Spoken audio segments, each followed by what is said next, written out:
Reducing our plastics exposure, BPA, and all of the chemical residue that gets onto food and into our body is a process. So think of this all as a process.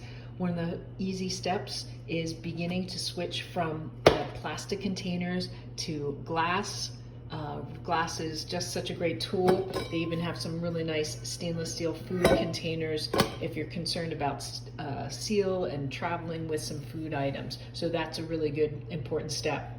Of course, our drinking bottles, no plastics at all. Even the ones that say BPA free, they oftentimes are using a sister chemical, which is just as bad, if not sometimes worse.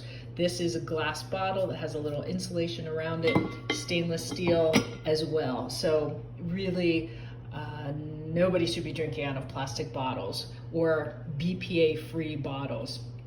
The other thing we can do to help our environment and also, again, our food is switching from plastic whenever you can. Choose the glass bottle, glass container. So really it's not good for the food, it's not good for our environment. So really choosing glass wherever you can.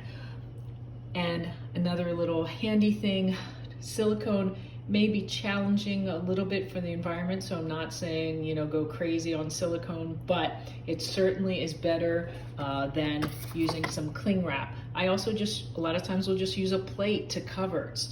We get used to using some wraps, and it's just really a waste and also not good for our food to be in contact with that. The other thing, so this is a silicone stretch that's reusable. Also, a lot of times just these really cool silicone food huggers. You can just, once you cut something open, don't use it all. Instead of plastic wrapping, a lot of times I'll also just put it back into a glass bowl, whatever's partially used, but these are nice little handy things. So remember, it's a process. We're going to continue to reduce that plastics exposure.